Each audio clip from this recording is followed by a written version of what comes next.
जय Hind, good morning all of you. तो कैसे हैं आप लोग? आई होप कि आप अच्छे होंगे। दोस्तों, आज के क्लास में हम लोग समान अध्ययन के कुछ महत्वपूर्ण सवाल को कवर करने वाले, जो आपके एग्जाम पैटर्न पर आधारित है। और आपको सभी प्रश्न को ध्यान से देखना है। सभी प्रश्न जो आपके लिए वीवीआईपी है, इम्पोर्टेंट है। और सभी जो जितने भी प्रश्न मैं आपको करा रहा हूँ, जितने भी क्लास करा रहा हूँ, सारे जो है प्रीवियस ईयर से क्वेश्चन से लिया गया है। तो आपके एग्जाम पैटर्न पर जो बिल्कुल ही आधारित है और हूबहू क्वेश्चन जो है एग्जाम में पूछा जाता है। तो सभी क्वेश्चन को आपको ध्यान से देखना है। इसके बाद मॉक टेस्ट लगाना है और आप कमेंट करके बताएंगे मुझे कि आप जो है आज के क्लास में कितना टोटल स्कोर कर पाए हैं। और ज़्यादा से ज़्यादा क्लास को अटेंड कीजिए और ज़्यादा से ज़्यादा स्कोर कीजिए, ताकि आपको जो सरकारी कॉलेज है वो मिलने में जो कोई कठिनाई ना हो। आपका सबसे ज़्यादा स्कोर रहेगा तभी आपको जो है गवर्नमेंट कॉलेज मिलेगा, अन्यथा गवर्नमेंट कॉलेज आपको प्रीफर नहीं होगा। तो इसलिए आपको ध्यान से देखना है और सही से आपको तैयारी करना है। और साथ ही साथ मेरा जो भी क्लास आता है आपको उसको अटेंड करना है। और यदि आपने अभी तक हमारे चैनल को सब्सक्राइब नहीं किया है तो अभी तुरंत हमारे चैनल को सब्सक्राइब कीजिए। साथ ही साथ नीचे डिस्क्रिप्शन में टेलीग्राम का लिंक दिया गया है, वहाँ से टेलीग्राम से जुड़ जाइए, क्योंकि आपको जो भी क्लास मेरा होता है वहाँ जो है टेलीग्राम पे प्रोवाइड हो जाता है। वहाँ से आपको सारा मटेरियल मिले और साथ ही साथ एग्ज़ाम के लेकर के मैं वहाँ स्टडी मटेरियल भी प्रोवाइड कर देता हूँ, ताकि जो है आपको कोई प्रॉब्लम ना हो। तो चलिए आज के क्लास में सबसे पहला प्रश्न देख लेते हैं कि आपका पहला सवाल है कि मौर्यों के बाद दक्खन एवं मध्य भारत में सबसे प्रसिद्ध राजवंश कौन था? कि तो सवाल ध्यान से आप देखेंगे, इसके बाद जो है आप जो है क्वेश्चन को लगाएंगे। सबसे पहला जो आपका काम है वो क्वेश्चन को पढ़ना है और समझना है। मैं बिल्कुल ही सरल भाषा में आपको समझाने की कोशिश कर रहा हूं, ताकि आपको समझ आए कोई भी चीज़। तो सबसे पहला आपको कहाँ कहाँ ध्यान देना है, तो क्वेश्चन को समझने में आपको ध्यान देना है। या ना कि हाँ, थोड़ा सा क्वेश्चन देखे इसके बाद आगे बढ़ गए, नहीं, ये बिल्कुल गलत बात है। आपको सबसे पहले क्या करना है, तो क्वेश्चन को पढ़िए और समझिए कि क्वेश्चन कह क्या रहा है। इसके बाद ऑप्शन को देखिए। ज़्यादातर क्वेश्चन क्या होता है कि ऑप्शन से ही सॉल्व हो जाता है। जब आप क्वेश्चन को समझ जाएंगे तो ऑप्शन से ही आपको जो है तुरंत मतलब कि ज़्यादा प्रॉब्लम नहीं होगा, डायरेक्ट खटाक जो है आंसर मार देंगे। इसलिए सबसे पहली बात है कि क्वेश्चन को समझना। तो ध्यान से देखिए कि कह रहा है कि मौर्यों के बाद, यानी कि मौर्य काल के बाद जो है दक्खन एवं मध्य भारत में सबसे प्रसिद्ध राजवंश कौन था। जब मौर्य काल था उसके बाद जो है मध्य भारत में एवं दक्षिण में जो है सबसे प्रसिद्ध राजवंश कौन था। तो आपके सामने चार ऑप्शन है, चार ऑप्शन को ध्यान से देखिए। इसके बाद जो है आंसर को हिट करिए। तो आपका राइट आंसर हो जाएगा, ये जो है सातवाहन वंश थे। सातवाहन वंश क्यों थे, तो मौर्यों के बाद जो है ये प्रसिद्ध हुआ। और सातवाहन वंश की स्थापना कब हुआ, तो इसका स्थापना जो है 60 ईस्वी पूर्व, यानी कि ईसा पूर्व में जो है इसकी स्थापना हुआ था। और इसका स्थापना किसने किया था, तो इसका स्थापना सिमुक ने किया था। किसने किया था, तो सिमुक ने जो है इसकी स्थापना किया था, किसकी, तो सातवाहन वंश की। अगला सवाल देखिए कि सिंधु घाटी सभ्यता की लिपि क्या थी। क्या कह रहा है कि सिंधु घाटी सभ्यता की लिपि क्या थी, इसकी कैसी लिपि थी। तो आपको बताना है, सारे ऑप्शन को देखिए और जो है आंसर को हिट कीजिए। तो सिंधु घाटी सभ्यता की जो लिपि थी वो उद्वाच योग, यानी कि पढ़ने योग्य नहीं, या तो ऐसे कहा जाए कि ये जो है उद्वाच यानी कि बोलने के लायक नहीं थी। और ये जो है भाव चित्रात्मक थी, यानी कि भाव प्रकट करके ही जो इसको हम समझ सकते हैं या बोल सकते हैं। तो इसकी जो लिखावट थी वो कैसे थी, तो ये जो है बाएं से दाएं लिखी जाती थी, अब फिर दाएं से बाएं लिखी जाती थी। तो ये एक तरह से भाव चित्रात्मक थी। तो आपका इसमें राइट आंसर हो जाएगा, ये जो है डी नंबर ऑप्शन सही हो जाएगा। अगला सवाल देखिए कि 1420 ईस्वी में विजयनगर साम्राज्य का जो है भ्रमण करने वाला पर्यटक निकोलो कॉन्टी था। ये कहाँ का निवासी था, ये कहाँ से आया था। तो 1420 ईस्वी में विजयनगर साम्राज्य का जो भ्रमण करने वाला जो निकोलो कॉन्टी आया था, ये कहाँ का था। तो आपका राइट आंसर हो जाएगा, ये जो है इटली का निवासी था। कहाँ का था, तो ये इटली का निवासी था। अगला सवाल देखिए कि शेरशाह के शासनकाल के दौरान किसानों को एक कर देना पड़ता था, उस कर संबंधित दस्तावेज को क्या कहा जाता था। कह रहा कि शेरशाह के शासनकाल में, जिस समय जो भारत में शेरशाह का शासन था, उस समय किसान को एक कर देना पड़ता था, यानी टैक्स देना पड़ता था। उस कर संबंधित दस्तावेज को क्या कहते थे? जो टैक्स दिया जाता था उस दस्तावेज को, यानी कि कागजात को क्या कहते थे? तो आपके सामने 4 ऑप्शन है, चारों ऑप्शन को ध्यान से देखिए। तो है आपका राइट आंसर जो हो जाएगा, तो ये हो जाएगा, यानी कि सी नंबर हो जाएगा। इसको क्या कहते थे? इसको जो है पट्टा कहते थे। क्या कहते थे? पट्टा कहते थे। और जो है शेरशाह के शासन काल में ही जो भूमि को नापने के लिए जो एक बनाया गया था पैमाना, वो जारीवाना था। क्या था? तो जारीवाना पैमाना से जो है भूमि की नापी की जाती थी। क्या की जाती थी? तो भूमि की नापी की जाती थी। और आपको क्वेश्चन पूछ जाएगा कि शेरशाह के बचपन का क्या नाम था, तो आपको बताना है शेरशाह के बचपन का क्या नाम था। तो फरीद खान था। क्या था? फरीद खान था। तो आपको सारे जो एक एक सवाल को आपको ध्यान से देखना है, आपको जो है इसको सही से क्लास को अटेंड करना है। और इसमें पूछेगा कि शेरशाह का जन्म जो है कहाँ हुआ था? कहाँ हुआ था? तो आपको बताना है कि शेरशाह का जन्म जो है बजवाड़ा होशियारपुर में हुआ था, और ये जो है 1472 ईस्वी में हुआ था। कब हुआ था? 1472 ईस्वी में। तो 1472 ईस्वी में बजवाड़ा होशियारपुर में हुआ था। अगला सवाल है कि निम्नलिखित में से कौन सा शिक्षा का प्राचीनतम स्थान है? कह रहा है कि निम्नलिखित में से कौन शिक्षा का प्राचीनतम स्थान है, यानी कि कौन सा प्राचीन स्थान था शिक्षा का। तो आपके सामने 4 ऑप्शन है। तो आपका राइट आंसर हो जाएगा इसमें, ये हो जाएगा डी नंबर हो जाएगा, यानी कि तक्षशिला। तक्षशिला जो है ये भारत के प्राचीनतम जो है ये शिक्षा का केंद्र माना जाता है। और यहाँ से जो है जीवक, चाणक्य एवं चंद्रगुप्त मौर्य जैसे व्यक्तियों ने शिक्षा ग्रहण कहाँ किया है? कहाँ से? तो तक्षशिला से। इसके साथ ही नालंदा जो विश्वविद्यालय है ये कहाँ है? तो नालंदा विश्वविद्यालय बिहार में है, और इसकी स्थापना जो है ये कुमारगुप्त प्रथम ने किया था। किसने किया था? कुमारगुप्त प्रथम ने किया था। और इसकी स्थापना 436 ईस्वी पूर्व में, या 436 ईस्वी में हुआ था। कब हुआ था? तो 436 ईस्वी में जो है नालंदा विश्वविद्यालय की स्थापना हुआ था। और वहीं विक्रमशिला विश्वविद्यालय कहाँ है? तो विक्रमशिला विश्वविद्यालय जो है ये बिहार के भागलपुर में स्थित है। और इसकी स्थापना किसने किया? तो इसकी स्थापना धर्मपाल ने किया है। अगला सवाल देखिए कि काजू का सबसे बड़ा उत्पादक राज्य कौन सा है? कह रहा है कि काजू का सबसे बड़ा उत्पादक राज्य कौन सा है? तो आपके सामने 4 ऑप्शन है, चारों ऑप्शन को ध्यान से देखिए। तो आपका राइट आंसर हो जाएगा, ये जो है ए नंबर आपका सही हो जाएगा, यानी कि केरल जो है काजू का सबसे बड़ा उत्पादक राज्य है। और काजू के साथ साथ जो है केरल जो मसाला का भी उत्पादक जो है सबसे अच्छा करता है, यानी कि केरल से जो है मसाला का भी उत्पादन होता है। इसके साथ साथ आपको यदि कहे तो नारियल भी जो है वहाँ से केरल से जो है उत्पादन होता है। अगला सवाल देखिए कि भारत की जनजाति में सबसे अधिक जनसंख्या है। भारत की जो जनजातियां हैं उसमें से सबसे अधिक कौन सी जनजातियों की संख्या भारत में ज़्यादा है? तो इसमें से जो चारों ऑप्शन को ध्यान से देखना है, इसके बाद आंसर को हिट करना है। देखिए कि जब राज्य विधानसभा द्वारा अनुमोदित किसी बिल को राज्यपाल ग्रहण करता है, तब केंद्र के एक अभिकर्ता की हैसियत से राज्यपाल को निम्नलिखित कर्मों में किसे करना सबसे उपयुक्त है?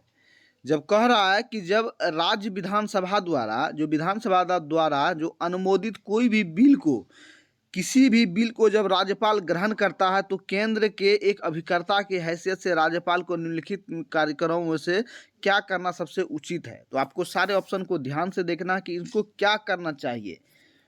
तो आपका राइट आंसर हो जाएगा जो ये बी नंबर हो जाएगा, यानी कि बिल को राष्ट्रपति के पास जो है भेजना है। इनको किनको भेजना है? तो विधानसभा द्वारा जो राज्यपाल जो ग्रहण करते हैं, राज्यपाल को जो है किसी भी बिल को राष्ट्रपति के पास स्वीकृति के लिए भेज दिया जाता है। अगला सवाल देखिए कि राज्यों को सहायता अनुदान राजस्व अनुशंसित होता है। कह रहा है कि राज्यों को सहायता अनुदान राजस्व, यानी कि किसी भी राज्य को जो पैसा मिलता है, सहायता अनुदान मिलता है, वो कहाँ से अनुशंसित होता है? तो आपके सामने 4 ऑप्शन है, चारों ऑप्शन को ध्यान से देखेंगे, इसके बाद आंसर को हिट करेंगे। तो आपका राइट आंसर हो जाएगा ये जो सी नंबर हो जाएगा, यानी कि वित्त आयोग से जो है राज्यों को सहायता अनुदान दिया जाता है। अगला सवाल देखिए कि निम्नलिखित में से किस मामले को उच्चतम न्यायालय में प्रत्यक्ष रूप से दाखिल नहीं किया जा सकता है। कह रहा है कि किसी भी मामला को उच्चतम न्यायालय में प्रत्यक्ष रूप से दाखिल नहीं किया जा सकता है। कौन से ऐसे मामला है? तो आपके सामने 4 ऑप्शन है, चारों ऑप्शन को ध्यान से देखेंगे। तो आपका राइट आंसर हो जाएगा ये सी नंबर हो जाएगा, यानी कि किसी भी व्यक्ति की संपत्ति दूसरे द्वारा बलपूर्वक अधिकृत होने के मामले को जो है डायरेक्ट उच्चतम न्यायालय में जो है दाखिल नहीं किया जा सकता है। अगला सवाल देखिए कि किसी व्यक्ति का अवैध निरोध के मामले में न्यायालय द्वारा जारीकृत रीट निम्नलिखित में से कौन सा है। कह रहा है कि किसी भी व्यक्ति द्वारा अवैध निरोध के मामले में न्यायालय द्वारा जारी रीट, यदि रीट न्यायालय द्वारा रीट जारी हो गया तो निम्नलिखित में कौन सा आदेश है। तो आपका सामने 4 ऑप्शन है, 4 ऑप्शन को ध्यान से देखेंगे। तो आपका राइट आंसर हो जाएगा ये जो है हेबियस कॉर्पस जो है इसको जो है कहा जाता है। अगला सवाल देखिए कि भारत में उच्च न्यायालय सर्वप्रथम आरंभ हुआ। कह रहा है कि भारत में उच्च न्यायालय की जो स्थापना हुआ यानी उच्च न्यायालय बना, तो ये सर्वप्रथम कहाँ बना और कहाँ आरंभ हुआ, इसको आपको बताना है। तो आपका राइट आंसर हो जाएगा ये जो है सबसे पहले मुंबई, चेन्नई एवं कलकत्ता में, यानी कि तीनों महानगर में जो है सबसे पहले इसकी स्थापना हुई। और ये जो कब हुआ, तो ये हुआ है भारतीय हाई कोर्ट अधिनियम 1861 ईस्वी के तहत जो है ये इसकी स्थापना हुआ है। और अब आपसे पूछे कि वर्तमान में कितने उच्च न्यायालय हैं, यानी कि पूछा जाए कि वर्तमान में अभी भारत में कितने उच्च न्यायालय है, तो आपका राइट आंसर हो जाएगा यानी कि 24। अभी वर्तमान में कितने उच्च न्यायालय हैं, तो 24 उच्च न्यायालय है।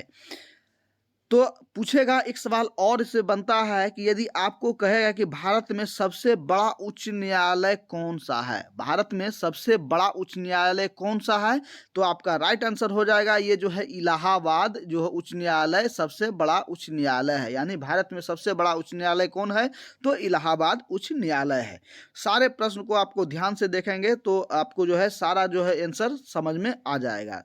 अगला प्रश्न देखिए कि भारत में उच्चतम न्यायालय का न्यायाधीश जो है देश की आयु तक अपने कार्य का अधिकारी रह सकता है। कह रहा है कि भारत का जो उच्चतम न्यायालय का न्यायाधीश है वो कितनी आयु तक अपने कार्य पर रह सकते हैं।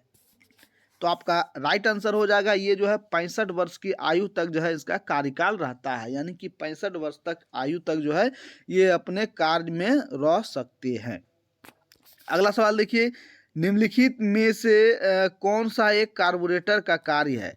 कह रहा कि निम्नलिखित में से कौन सा एक कार्बोरेटर का कार्य है। तो सबसे पहले आप कार्बोरेटर को समझेंगे कि कार्बोरेटर होता क्या है। इसके बाद जो है यहाँ 4 ऑप्शन दिया गया है, तो जो है ऑप्शन को पढ़ेंगे। आपको मैं बार बार कहता हूँ कि सबसे पहले आप क्वेश्चन को समझना सीखिए, क्वेश्चन को समझना सीखिए कि क्वेश्चन कह क्या रहा है। तो जैसे ही आप क्वेश्चन को समझेंगे तो आपका जो आंसर जो है ऑटोमेटिक ये निकल कर सामने आ जाएगा। तो इसमें कह रहा है कि निम्नलिखित में से कार्बोरेटर का क्या कार्य है। कार्बोरेटर जो होता है ये जो है पेट्रोल इंजन में लगता है। पेट्रोल इंजन का मतलब है कि सबसे पहले सबसे अच्छा उदाहरण है कि ये मोटरसाइकिल में कार्बोरेटर का उपयुक्त होता है। और मोटरसाइकिल में जब इसको लगाया जाता है तो ये जो है वहाँ से जो पेट्रोल निकलता है, पेट्रोल में जो हवा को मिश्रित करके ये ठंडी भाप देता है, इससे जो है गाड़ी चलने में जो है ये सहायक होता है। तो आपका राइट आंसर हो जाएगा ये जो है डी नंबर ऑप्शन सही हो जाएगा। अगला सवाल देखिए कि वल्कनीकरण क्या है।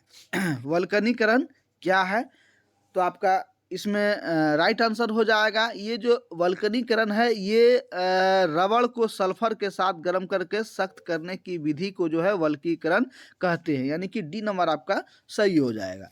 अगला सवाल देखिए कि शरीर में हीमोग्लोबिन का क्या कार्य है। शरीर में हीमोग्लोबिन का क्या कार्य है। हमारे शरीर में जो हीमोग्लोबिन है उसका क्या कार्य, वो क्या करता है।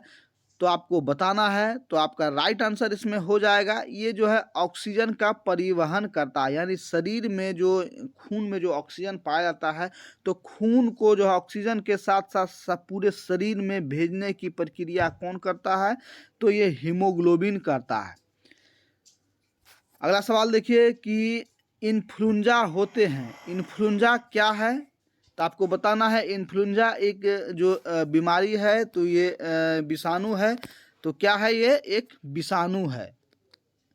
तो आपका राइट आंसर क्या हो जाएगा, ये जो है कौन सा विषाणु एवं जीवाणु जो है द्वारा जो होता है, यानी कि इन्फ्लुएंजा होता है। इन्फ्लुएंजा में आपको जो है क्या होता है, तो इसमें गलसोए, छींक, बेचैनी आदि ये जो सारे जो हो जाता है, ये इन्फ्लुएंजा के कारण होता है।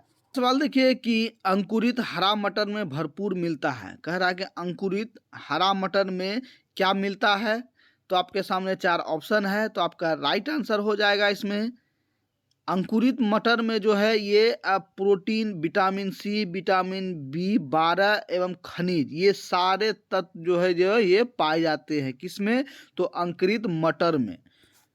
अगला सवाल देखिए कि निम्नलिखित में से कौन सा जीवन का भौतिक आधार है। कह रहा है कि निम्नलिखित में से कौन जो है जीवन का भौतिक आधार है, तो आपका राइट आंसर हो जाएगा ये आपका सी नंबर राइट आंसर हो जाएगा, यानी कि प्रोटोप्लाज्मा जो है ये जीवन का भौतिक आधार है।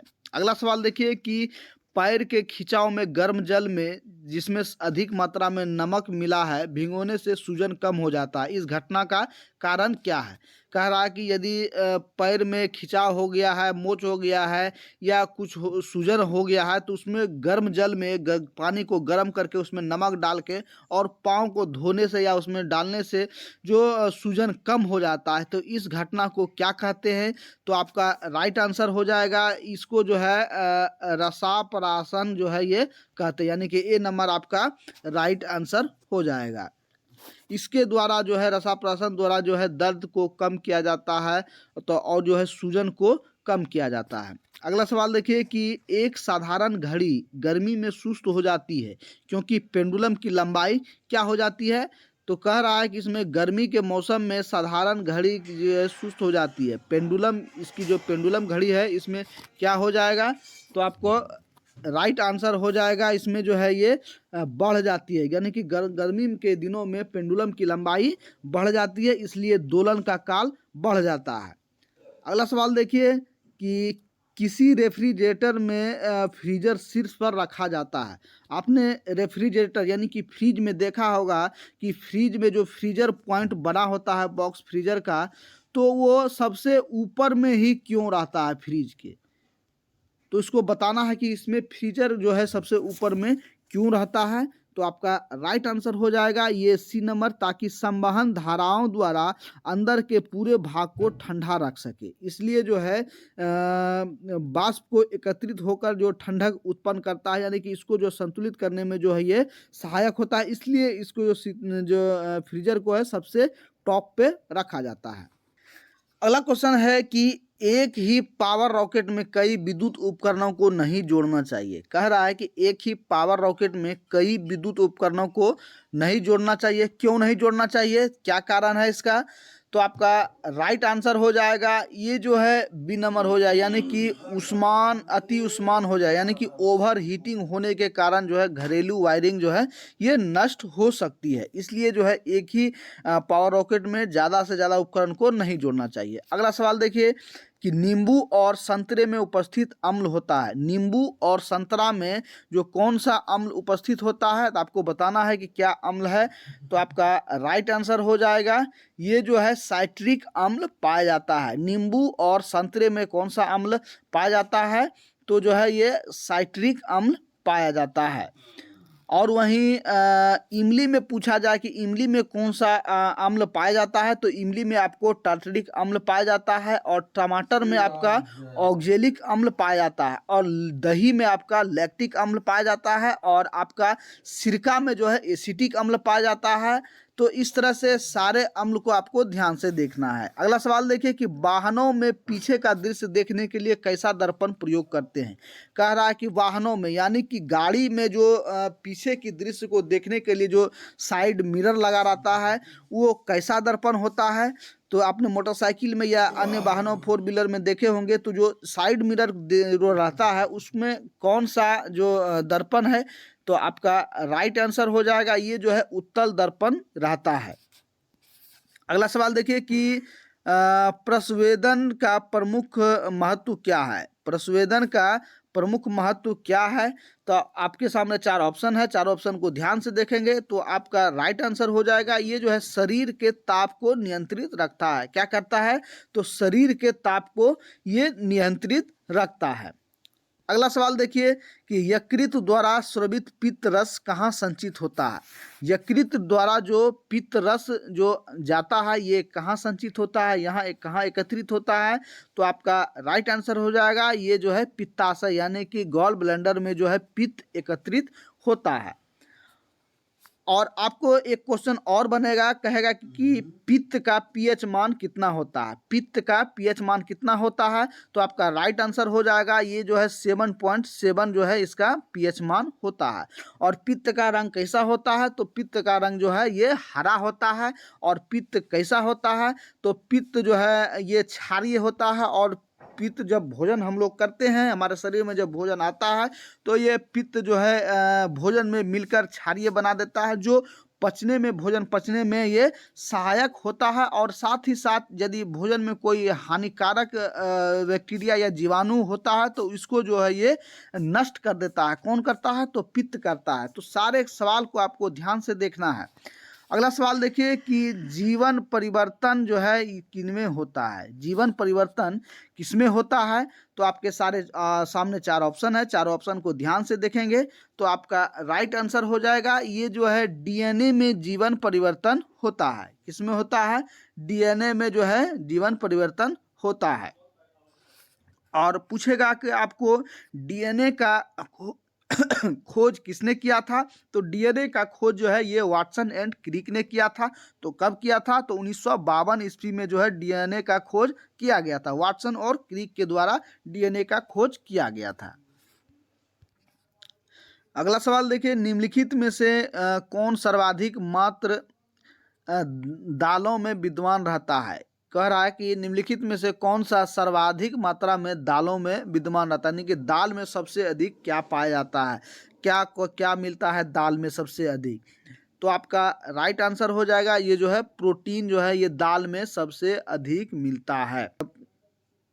अगला सवाल देखिए कि वायुमंडलीय दाब की नाप किससे की जाती है। वायुमंडलीय दाब यानी कि वायुमंडल के दाब को किसमें मापा जाता है, तो आपके सामने चार ऑप्शन है, तो आपका राइट आंसर हो जाएगा ये जो है बायरोमीटर से जो है वायुमंडलीय दाब को नापा जाता है। और वायुमंडलीय दाब को कैसे देखा जाता है, तो इसको जो है वायरोग्राफ पे जो है वायुमंडलीय दाब को देखा जाता है यानी प्रयुक्त किया जाता है। और पूछेगा आपको कि वायुमंडलीय दाब की इकाई क्या है, तो वायुमंडलीय दाब की इकाई क्या है, तो बार इसका वायुमंडलीय दाब की इकाई है। अगला सवाल देखिए कि केंद्रीय मंत्रियों को विभाग कौन आवंटित करता है। केंद्रीय मंत्री जितने भी है तो इसको विभाग कौन आवंटित करता है, तो आपके सामने चार ऑप्शन है, चार ऑप्शन को ध्यान से देखेंगे, इसके बाद जो है आंसर को हिट करेंगे।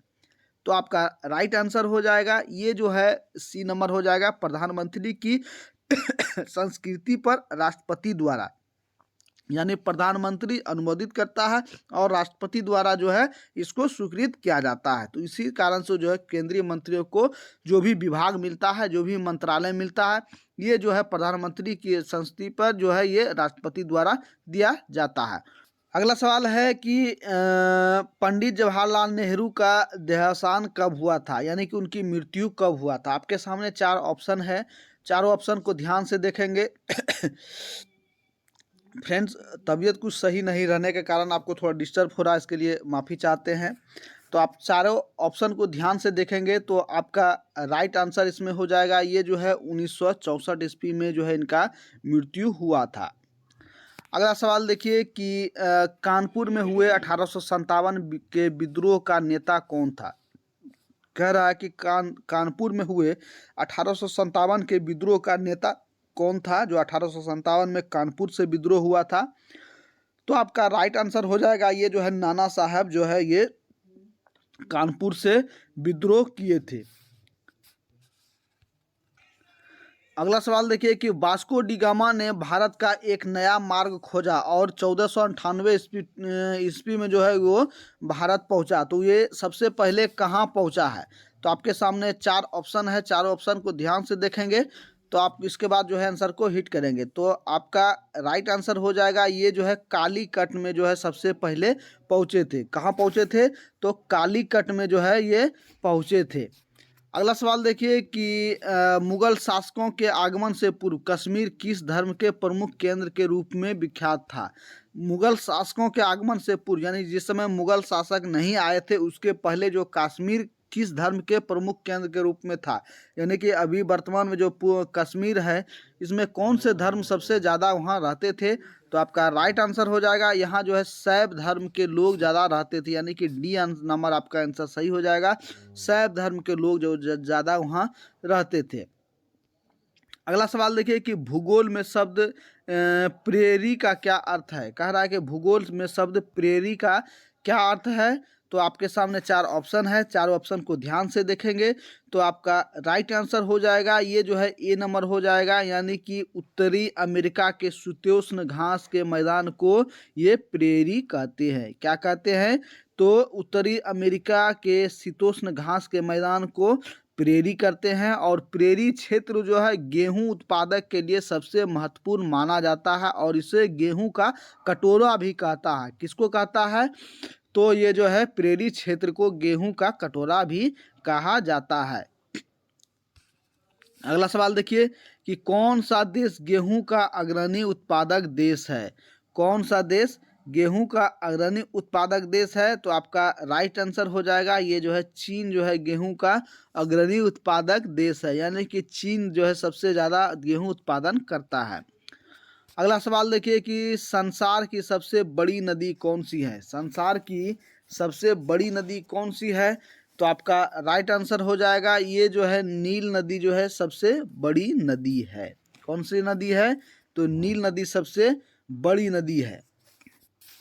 अगला सवाल देखिए कि द्विसदनी विधायिका वाले राज्य में उच्च सदन को क्या कहा जाता है। कह रहा है कि जो द्विसदनीय विधायिका है जहां 2 सदन है वहां उच्च सदन एवं निम्न सदन 2 तरह के होते हैं।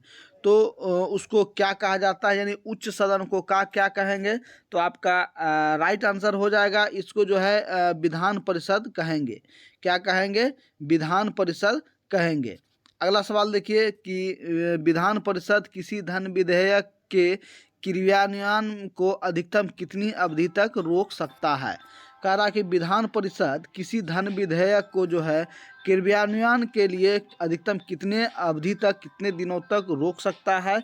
तो आपका राइट आंसर हो जाएगा ये जो है 14 दिन तक मात्र को जो है इसको रोक सकते हैं। अगला सवाल देखिए कि निम्नलिखित में से कौन सा नीति निर्देशक तत्व है। कह रहा है कि निम्नलिखित में से कौन सा नीति निर्देशक तत्व है।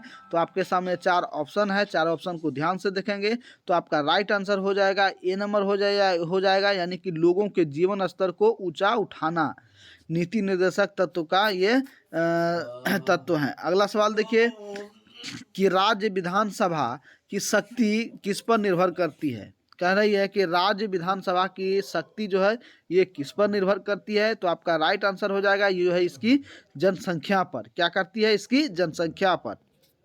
अगला सवाल देखिए निम्नलिखित में से कौन सा बेमेल है। आपको बताना है कि निम्नलिखित में से कौन बेमेल है, कौन सबसे अलग है। तो आपके सामने 4 ऑप्शन है, चारों ऑप्शन को ध्यान से देखेंगे तो ए नंबर में दिया गया है कुचिपुड़ी, बी नंबर में है कर्नाटक, सी नंबर में है कथक और डी नंबर में है मणिपुरी। तो आप ध्यान से देखिए चारों ऑप्शन को और ऑप्शन से पहले आंसर को पहचानिए।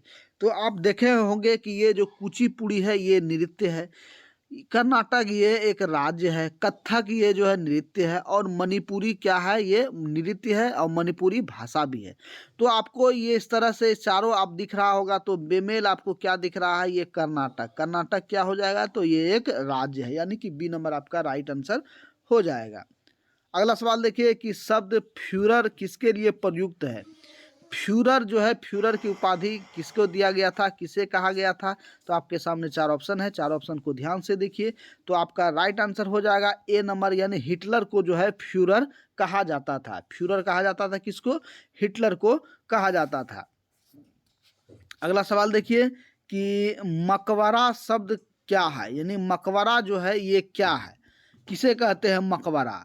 तो आपके सामने चार ऑप्शन है, चारों ऑप्शन को ध्यान से देखिए, इसके बाद जो है आंसर को हिट कीजिए। तो आपका राइट आंसर हो जाएगा, ये जो है बड़ी शाही कब्र को जो है क्या कहते हैं, मकबरा कहते हैं। जो शाही कब्र होता है बड़ा, उसको क्या कहते हैं, तो ये मकबरा करते हैं। और मकबरा का सबसे अच्छा उदाहरण आपको माना जाए तो ये ताजमहल जो है, ये मकबरा का ये सबसे अच्छा उदाहरण है। ताजमहल क्या है, ये एक मकबरा है। अगला सवाल देखिए कि लक्षद्वीप समूह कहाँ स्थित है। लक्षद्वीप समूह जो है ये कहाँ स्थित है, तो आपको सब बताना है। आपके सामने चार ऑप्शन है, चारों ऑप्शन को ध्यान से देखिए, इसके बाद जो है आंसर को हिट कीजिए। तो आपका राइट आंसर हो जाएगा, ये जो है अरब सागर में स्थित है। ये कहाँ है, तो आपका अरब सागर में स्थित है, ये जो लक्षद्वीप है। अगला सवाल देखिए कि राष्ट्रीय आय के आंकड़े जो है कौन करते हैं। राष्ट्रीय आय के आंकड़े जो क्या करते हैं, क्या है, आपको इसमें ऑप्शन बताना है। तो आपका राइट आंसर हो जाएगा, ये जो है एक केवल अनुमान करते हैं। क्या करते हैं, ये जो है राष्ट्रीय आय के जो है एक केवल अनुमान करते हैं कि राष्ट्र में कितनी आय है, कितनी व्यय हो सकता है। अगला सवाल देखिए कि the general theory of employment interest and money के लेखक कौन थे। कह रहा है कि the general theory of employment interest and money के लेखक कौन थे। तो आपके सामने चार ऑप्शन है, चारों ऑप्शन को ध्यान से देखिए। तो आपका राइट आंसर हो जाएगा, ये जो है जॉन मेनार्ड कीन्स ने जो है इसकी रचना की थी, यानी कि इसके द्वारा लिखा गया था। अगला सवाल देखिए कि रुपये के अवमूल्यन का संकल्पित लक्ष्य क्या है। रुपये के अवमूल्यन का संकल्पित लक्ष्य क्या है। तो आपके सामने चार ऑप्शन है, चारों ऑप्शन को ध्यान से देखेंगे और जो है आंसर को हिट करेंगे। दोस्तों बिल्कुल ही सरल भाषा में मैं आपको समझाने की कोशिश कर रहा हूं। तो यदि आपने अभी तक हमारे चैनल को सब्सक्राइब नहीं किया है तो अभी तुरंत हमारे चैनल को सब्सक्राइब कीजिए, क्योंकि जो भी मैं क्लास अपलोड करूँ वो ज़्यादा से ज़्यादा क्लास आपको मिले। और साथ ही साथ हमारे टेलीग्राम से भी जुड़ जाइए, नीचे डिस्क्रिप्शन में टेलीग्राम का लिंक दिया गया है, वहाँ से डायरेक्ट आप जुड़ सकते हैं। आपको सारे क्लास का PDF वहाँ प्रोवाइड किया जाता है, ताकि और साथ ही साथ आपको स्टडी मटेरियल भी वहाँ आपको मिलेगा। राइट आंसर हो जाएगा, ये जो है इनमें से सभी हो जाएगा, यानी कि निर्यात को बढ़ावा देता है, विदेशी विनिमय की प्राप्ति करता है और बढ़ते आयात को रोका जाता है। अगला सवाल देखिए कि मौलिक अधिकारों का उल्लेख किनमें किया गया है। कह रहा है कि मौलिक जो अधिकार है उसका उल्लेख किनमें किया गया है। तो आपके सामने चार ऑप्शन है, चार ऑप्शन को ध्यान से देखेंगे। तो आपका राइट आंसर है, ये जो है संविधान के भाग 3 में जो है मौलिक अधिकार का उल्लेख किया गया है। तो फ्रेंड्स आपको आज का क्लास कैसा लगा और आज के क्लास में आपने कितना अटेम्प्ट लिया है और आपका स्कोर कितना आ रहा है, प्लीज़ कमेंट करके बताएंगे कि आपका स्कोर कितना आया है। और साथ ही साथ अभी तक आपने हमारे चैनल को सब्सक्राइब नहीं किया है तो अभी तुरंत हमारे चैनल को सब्सक्राइब कीजिए और बेल आइकन को भी प्रेस कर लीजिए, ताकि जो भी क्लास मेरा हो वो आपको सबसे पहले मिले और ज़्यादा से ज़्यादा आप क्लास को अटेंड कर सकते हैं। और साथ ही साथ मेरे टेलीग्राम से भी जुड़ जाइए, नीचे डिस्क्रिप्शन में टेलीग्राम का लिंक दिया गया है, वहाँ से जो है आप डायरेक्ट जुड़ सकते हैं, ताकि आपको स्टडी मटेरियल जो है वो सबसे ससमय उपलब्ध हो सके। तो मिलते हैं नई जानकारी के साथ, नई इन्फॉर्मेशन के साथ, तब तक के लिए सभी भाइयों को जय हिंद।